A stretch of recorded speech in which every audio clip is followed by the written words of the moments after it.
മിശിഹായിൽ പ്രിയ സഹോദരി സഹോദരന്മാരെ, ഈ ഞായറാഴ്ച നമ്മൾ ഏലിയാ ശ്ലീവ മൂശ കാലസമുച്ചയത്തിലെ മൂശാകാലത്തിലെ രണ്ടാമത്തെ ഞായറാഴ്ചയിലേക്ക് പ്രവേശിക്കുകയാണ്. നമ്മുടെ വിചിന്തനത്തിനായി നൽകപ്പെട്ടിരിക്കുന്ന ഒന്നാം വായന എടുത്തിരിക്കുന്നത് നിയമാവർത്തന പുസ്തകം 11-ാം അധ്യായം 26 മുതൽ 32 വരെയുള്ള വാക്യങ്ങളിൽ നിന്നാണ്. വചനം നമ്മോട് പറയുന്നു, ഒന്നുകിൽ അനുസരിച്ച് അനുഗ്രഹം പ്രാപിക്കുക, അല്ലെങ്കിൽ ധിക്കരിച്ച് ശാപം മേടിക്കുക. ഇത് ദൈവകൽപ്പനകളെ കുറിച്ച് പറയുന്ന ഭാഗമാണ്. ഒന്നുകിൽ ദൈവകൽപ്പനകൾ അനുസരിച്ച് അനുഗ്രഹം പ്രാപിക്കുക, അല്ലെങ്കിൽ ദൈവകൽപ്പനകൾ ധിക്കരിച്ച് ശാപം മേടിക്കുക. ക്രൈസ്തവന്റെ സ്വാതന്ത്ര്യം അനുസരിക്കുവാനോ നിഷേധിക്കുവാനോ ഉള്ളതാണ്. ക്രൈസ്തവന് ഒന്നുകിൽ തൻ്റെ സ്വാതന്ത്ര്യം ഉപയോഗിച്ച് ദൈവകൽപ്പനകൾ അനുസരിക്കാം, തിരുസഭയുടെ കൽപ്പനകൾ അനുസരിക്കാം, ദൈവവചനം അനുസരിക്കാം. അവൻ്റെ സ്വാതന്ത്ര്യമാണ്. അവന് സ്വന്തമായി തീരുമാനിക്കാം അനുസരിക്കണമോ വേണ്ടയോ എന്നുള്ളത്. അത് അവന് സ്വാതന്ത്ര്യമുണ്ട്. അല്ലെങ്കിൽ അതുപോലെ തന്നെയുള്ള സ്വാതന്ത്ര്യമാണ് അത് നിഷേധിക്കാൻ. ഇത് രണ്ടിൻ്റെയും ഇടയിൽ ഒരു അവസ്ഥ അവനില്ല. ഒന്നുകിൽ സ്വാതന്ത്ര്യം ഉപയോഗിച്ച് അനുസരിക്കുക, അല്ലെങ്കിൽ സ്വാതന്ത്ര്യം ഉപയോഗിച്ച് നിഷേധിക്കുക. എന്നാൽ വചനം പറയുന്നത് സ്വാതന്ത്ര്യം ഉപയോഗിച്ച് ദൈവകൽപ്പനകൾ അനുസരിക്കുന്നവന് അനുഗ്രഹവും, സ്വന്തം സ്വാതന്ത്ര്യം ഉപയോഗിച്ച് ദൈവകൽപ്പനകൾ നിഷേധിക്കുന്നവന് ശാപവും എന്നാണ്. വിശുദ്ധ മത്തായി ശ്ലീഹായുടെ സുവിശേഷം 25-ാം അധ്യായത്തിൽ നമുക്ക് കാണുവാൻ സാധിക്കും, പിതാവിനാൽ അനുഗ്രഹിക്കപ്പെട്ടവർക്ക് ലഭിക്കുന്നതാണ് സ്വർഗരാജ്യം. അനുഗ്രഹം പ്രാപിക്കുക എന്നതുകൊണ്ട് ഇതാണ് ഉദ്ദേശിക്കുന്നത്. സ്വർഗരാജ്യം സ്വന്തമാക്കുക എന്നതാണ് അടിസ്ഥാനപരമായി ഉദ്ദേശിക്കുന്നത്. അതുപോലെ തന്നെ മത്തായി 25-ൽ തന്നെ നമ്മൾ കാണുന്നു, പിതാവിനാൽ ശപിക്കപ്പെട്ടവരെ എന്ന് പറഞ്ഞ് അവരെ പിശാചിനും അവൻ്റെ ആളുകൾക്കുമായിട്ടുള്ള നരകത്തിലേക്ക് പോവുക എന്ന് അവരോട് പറയുന്നതായിട്ട്. അപ്പോൾ അനുഗ്രഹത്തിൻ്റെയും ശാപത്തിൻ്റെയും പരിണത ഫലം സ്വർഗവും നരകവുമാണ്.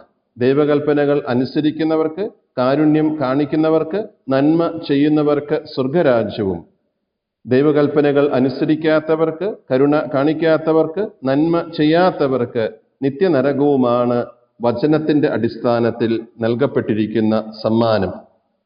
മരണത്തെയും അന്ത്യവിധിയെയും സ്വർഗത്തെയും നരകത്തെയും കുറിച്ച് പ്രത്യേകമായ വിധം വിചിന്തനം ചെയ്യുന്ന ഈ ഏലിയാ ശ്ലീവ മൂശ കാലത്ത് കൽപ്പനകൾ അനുസരിച്ച് സ്വർഗരാജ്യം സ്വന്തമാക്കുവാൻ നമുക്ക് പരിശ്രമിക്കാം. രണ്ടാമത്തെ വായന എടുത്തിരിക്കുന്ന ഏശയ്യായുടെ പുസ്തകം 41-ാം അധ്യായം 1 മുതൽ 7 വരെയുള്ള വാക്യങ്ങളാണ്. അന്ത്യവിധിക്കായി വരുന്ന വിധിയാളനെ കുറിച്ചുള്ള ഒരു പരാമർശം നമുക്ക് അവിടെ കാണുവാൻ സാധിക്കും. നമ്മുടെ അന്ത്യവിധിക്കായി വരുന്ന ദൈവമായ കർത്താവ് ആദ്യവും അന്ത്യവുമാണ്. യെശയ്യാ 41:4 നാം ഇപ്രകാരം വായിക്കുന്നത് ഇപ്രകാരമാണ്. അവിടുന്ന് ആദ്യവും അന്ത്യവുമാണ് എന്നുള്ള ധ്വനി നൽകുന്ന വചനമാണത്. എല്ലാം കാണുന്നവനാണ് നമ്മുടെ ദൈവം. എല്ലാം കാണുന്നവനാണ്, അറിയുന്നവനാണ് നമ്മുടെ വിധികർത്താവ്. അവനിൽ നിന്ന് നമുക്കൊന്നും മറച്ചു വെക്കുക സാധ്യമല്ല. മനസ്സിലൊന്നും വാക്കിലും പ്രവൃത്തിയിലും മറ്റൊന്നും എന്നുള്ള ആ രീതിയിൽ ദൈവത്തിന്റെ മുൻപിൽ വ്യാപരിക്കുക സാധ്യമല്ല. അവനെല്ലാം കാണുന്നു, എല്ലാം കേൾക്കുന്നു. യെശയ്യാ 41:6-7 വാക്യങ്ങളിൽ ഈ ഒരു അവസ്ഥയെ പ്രതിധ്വനിപ്പിക്കുന്ന ഒരു വചനമാണ് നാം കാണുക. മനസ്സിൽ നന്മ നിറച്ച്, മറ്റുള്ളവരെ സ്നേഹിച്ച്, മറ്റുള്ളവർക്ക് നന്മ ചെയ്യുവാനും അവരോട് നല്ല കാര്യങ്ങൾ പറയുവാനും സഹകരിക്കുവാനും യെശയ്യാ 41:6-7 വാക്യങ്ങളിലൂടെ തിരുസഭ നമ്മെ പഠിപ്പിക്കുന്നു. കാരണം നമ്മൾ വിധിയാളന്റെ മുൻപിൽ നിൽക്കുമ്പോൾ എല്ലാം അറിയുന്നവന്റെ മുൻപിലാണ് നിൽക്കുക. എന്തെങ്കിലും പറഞ്ഞ് നീതീകരിക്കുവാനോ എന്തെങ്കിലും മറച്ചു വയ്ക്കുവാനോ നമുക്ക് സാധിക്കുകയില്ല. അതിനാൽ നമ്മൾ മരിച്ചടക്കിന്റെ ശുശ്രൂഷയിൽ പാടുന്നത് പോലെ, മരണം വരുമൊരു നാൾ ഓർക്കുക മർത്യാ നീ, കൂടെ പോരുന്നിൻ ജീവിത ചെയ്തികളും, സൽകൃത്യങ്ങൾ ചെയ്യുക നീ അലസത കൂടാതെ. ഈ മദ്രാസ അല്ലെങ്കിൽ ഈ പ്രബോധന ഗീതം നമുക്ക് എപ്പോഴും ഓർക്കാം.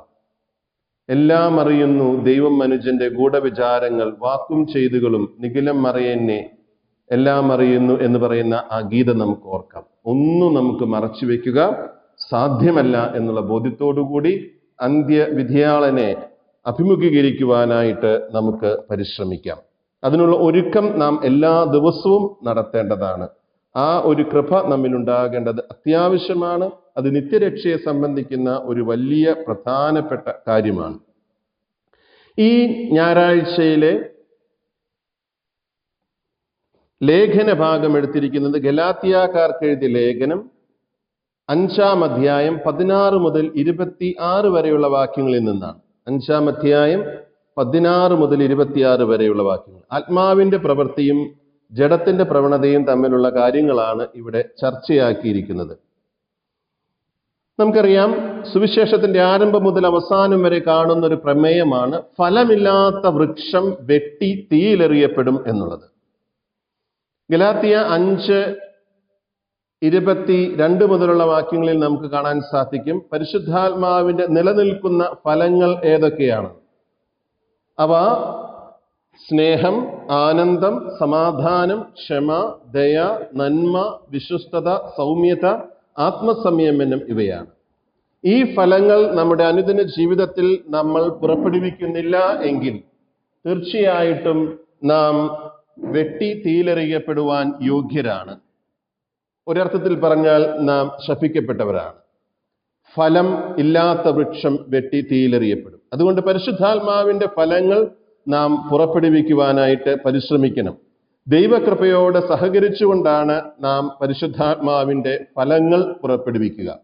അതിന് എതിരായി നിൽക്കുന്ന പരിശുദ്ധാത്മാവിന്റെ ശക്തി, കൃപ നമ്മിൽ പ്രവർത്തിക്കുന്നതിനെതിരായി നിൽക്കുന്ന കാര്യങ്ങളാണ് ഗലാത്യ 5-ാം അധ്യായത്തിലെ 19 മുതലുള്ള വാക്യങ്ങളിൽ നാം വായിക്കുന്നത്. അവയെ ഇവിടെ പറഞ്ഞിരിക്കുന്നത് ജഡത്തിന്റെ വ്യാപാരങ്ങൾ എന്നാണ്. വിശുദ്ധ പൗലോസ്ലീഹ ആ ജഡത്തിന്റെ വ്യാപാരങ്ങളുടെ ഒരു പട്ടിക ഇവിടെ നൽകുന്നുണ്ട്. അത് പൂർണ്ണമായൊരു പട്ടികയല്ലെന്ന് നമുക്ക് വായിക്കുമ്പോൾ മനസ്സിലാകും. ജഡത്തിന്റെ വ്യാപാരങ്ങൾ നമുക്കറിയാം. അവ വ്യഭിചാരം, അശുദ്ധി, ദുർവൃത്തി, വിഗ്രഹാരാധന, ആഭിചാരം, ശത്രുത, കലഹം, അസൂയ, കോപം, മാത്സര്യം, ഭിന്നത, വിഭാഗീയ ചിന്ത, വിദ്വേഷം, മദ്യപാനം, മധുരോത്സവം ഇവയും ഈ ദൃശ്യമായ മറ്റു പ്രവൃത്തികളുമാണ്. എന്ന് വെച്ചാൽ പൗലോസ്ലീഹ ഇവിടെ ജഡത്തിന്റെ വ്യാപാരങ്ങളുടെ പട്ടിക അവസാനിപ്പിക്കുകയല്ല, മറിച്ച് അതിനൊരു പൊതു സ്വഭാവം നൽകിക്കൊണ്ട് ഇപ്രകാരം പറയുന്നു: ഇവയും അദൃശ്യമായ മറ്റു പ്രവൃത്തികളുമാണ് എന്ന്. എന്നിട്ട് പറയുന്നു, ഇത്തരം പ്രവൃത്തികളിൽ ഏർപ്പെടുന്നവർ ദൈവരാജ്യം അവകാശപ്പെടുത്തുകയില്ലെന്ന് മുൻപ് ഞാൻ നിങ്ങൾക്ക് നൽകിയ താക്കീത് ഇപ്പോൾ ആവർത്തിക്കുന്നു എന്ന് പൗലോസ്ലീഹ പറയുന്നു. അതുകൊണ്ട് നമ്മുടെ ജീവിതത്തിൽ പരിശുദ്ധാത്മാവിന്റെ ഫലങ്ങൾ പുറപ്പെടുവിക്കുവാനായിട്ട് നമുക്ക് പരിശ്രമിക്കാം. അതിന് തടസ്സമായി നിൽക്കുന്ന ജഡത്തിന്റെ വ്യാപാരങ്ങളെ ബോധപൂർവം ഉപേക്ഷിക്കുവാനും അതിനുണ്ടാകുന്ന സാഹചര്യങ്ങളിൽ നിന്ന് മാറി നിൽക്കുവാനും, അങ്ങനെ എന്തെങ്കിലും തടസ്സം തമ്മിലുണ്ടെങ്കിൽ അത് കുമ്പസാരത്തിലൂടെ, അനുതാപത്തിലൂടെ ഏറ്റുപറഞ്ഞ് പ്രായശ്ചിത്തം ചെയ്ത് പരിഹാരം ചെയ്ത് പരിഹരിക്കുവാനുമായിട്ട് നമുക്ക് പരിശ്രമിക്കാം. ഈ ഞായറാഴ്ചത്തെ സുവിശേഷ ഭാഗം എടുത്തിരിക്കുന്നത് ലൂക്കായുടെ സുവിശേഷം, ലൂക്ക അറിയിച്ച സുവിശേഷം 8-ാം അധ്യായം 41 മുതൽ 56 വരെയുള്ള വാക്യങ്ങളാണ്. ഇവിടെ നമുക്ക് ഈ സുവിശേഷ പാഠത്തിൽ നമുക്ക് 3 പ്രമേയങ്ങളാണ് നൽകപ്പെട്ടിരിക്കുന്നത്. സംഭവ പശ്ചാത്തലം നമുക്കറിയാം. സിനഗോഗ് അധികാരിയായ ജായിറൂസിന്റെ ഭവനത്തിലേക്ക് ഈശോയെ ക്ഷണിക്കുന്ന രംഗമാണ്. അപ്പോൾ അവിടെ 3 സംഭവങ്ങൾ, 3 സന്ദേശങ്ങൾ നമുക്ക് വളരെ വ്യക്തമായി നമ്മുടെ പ്രായോഗിക ജീവിതത്തിൽ നൽകിയിരിക്കുന്നു. ഒന്നാമത്തേത്, ദൈവത്തിൽ നിന്നൊന്നും മറയ്ക്കുക സാധ്യമല്ല. അത് നാം കാണുന്നത് ആ രക്തസ്രാവക്കാരി സ്ത്രീ സുഖം പ്രാപിച്ചപ്പോൾ അത് മറ്റുള്ളവരാരും അറിയുന്നില്ല, പക്ഷെ ഈശോ ആ കാര്യത്തെക്കുറിച്ച് അറിയുന്നു. സ്ത്രീക്ക് അത് മറച്ചു വെക്കാൻ സാധിക്കുന്നില്ല. സ്ത്രീ പരസ്യമായി അത് ഈശോയുടെ മുൻപിൽ വന്ന് ഏറ്റുപറയുകയാണ് ചെയ്യുന്നത്. നമ്മൾ യെശയ്യായുടെ ഇന്നത്തെ 2-ാം വായനയിൽ യെശയ്യായുടെ പുസ്തകം 41 അധ്യായത്തിൽ നമ്മൾ കണ്ടുകഴിഞ്ഞ സംഭവമാണ്. ദൈവത്തിൽ നിന്ന് ഒന്നും മറച്ചു വെക്കുക സാധ്യമല്ല. ആ ബോധ്യം നമ്മിൽ വളരുമ്പോൾ ദൈവ സാന്നിധ്യ സ്മരണയിൽ നമുക്ക് വളരുവാൻ സാധിക്കും. ക്രൈസ്തവന്റെ ആധ്യാത്മികതയിലെ ഒരു പ്രധാനപ്പെട്ട സംഭവമാണ് എപ്പോഴുമുള്ള ദൈവ സാന്നിധ്യ സ്മരണ. എപ്പോഴും ദൈവം നമ്മെ കാണുന്നുണ്ട്, കേൾക്കുന്നുണ്ട്, മനസ്സിലാക്കുന്നുണ്ട്, നമ്മുടെ ഹൃദയ വിചാരങ്ങൾ പോലും അവിടെ നിന്ന് അറിയുന്നുണ്ട് എന്നുള്ള ബോധ്യത്തിൽ നമ്മൾ വളരുക എന്നുള്ളത് പ്രധാനപ്പെട്ടതാണ്. അപ്പോൾ അത് ഒന്നാമത്തെ സന്ദേശം. രണ്ടാമത്തെ സന്ദേശം, വിശ്വസിക്കുന്നവന് കാണാവുന്ന സംഭവം. അവൻ ദൈവത്തിന്റെ അത്ഭുതങ്ങൾ കാണും, അവൻ ജീവൻ പ്രാപിക്കും, അവൻ സൗഖ്യം പ്രാപിക്കും, ദൈവത്തിന്റെ മഹത്വം ദർശിക്കും. ഇത് 4 വചനങ്ങളാണ്. വിശ്വസിക്കുന്നവൻ സുഖം പ്രാപിക്കും എന്നുള്ളതിന്റെ ഉദാഹരണമാണ് ഇന്നത്തെ സുവിശേഷം. വിശ്വസിക്കുന്നവൻ ജീവൻ നേടുമെന്നുള്ളതാണ് പല സംഭവങ്ങളും ഇന്നത്തെ സുവിശേഷത്തിലുണ്ട്. കൂടാതെ ലാസറിനെ ഉയർപ്പിക്കുന്ന സംഭവം എല്ലാം വിശ്വസിക്കുന്നവൻ ജീവൻ പ്രാപിക്കും എന്നതിന്റെ ഉദാഹരണങ്ങളാണ്. അതുപോലെ തന്നെ അത്ഭുതങ്ങൾ കാണും, അതുപോലെ ദൈവത്തിന്റെ മഹത്വം ദർശിക്കും.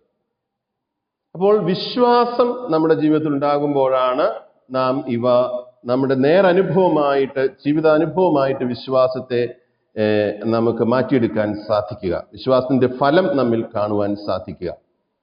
മൂന്നാമത്തെ പ്രായോഗിക ജീവിതത്തിലെ സന്ദേശം, ഈശോ ജീവന്റെയും മരണത്തിന്റെയും നാഥനാണ്. അവിടുന്ന് തന്നെയാണ് വിധികർത്താവ്. എല്ലാവരും മരിച്ചു എന്ന് വിശ്വസിച്ച വ്യക്തി ഈശോ ചെന്ന് കൈപിടിച്ച് ഉയർപ്പിച്ച് ജീവൻ നൽകുകയാണ്.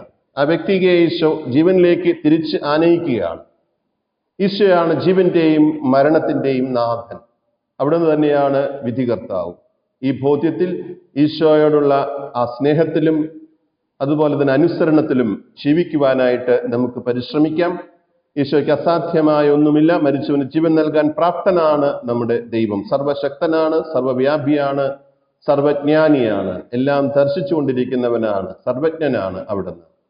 നമ്മുടെ വിധികർത്താവായ ദൈവത്തിന്റെ ഈ ഗുണഗണങ്ങൾ ബോധ്യത്തോടുകൂടെ മനസ്സിലാക്കി നമുക്ക് ജീവിക്കുവാനായിട്ട് പരിശ്രമിക്കാം.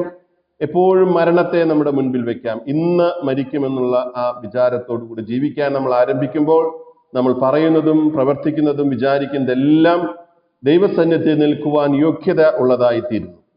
നമ്മൾ മരണത്തെക്കുറിച്ച് എപ്പോഴാണോ നാം നമ്മുടെ വിചാരത്തിൽ നിന്ന്, മനസ്സിൽ നിന്ന്, ബോധ്യത്തിൽ നിന്ന് വിട്ടുമാറി ജീവിക്കാൻ തുടങ്ങുന്നത്, അപ്പോൾ നമ്മൾ ജഡത്തിന്റെ വ്യാപാരങ്ങളിലേക്ക് പ്രവേശിക്കുന്നു.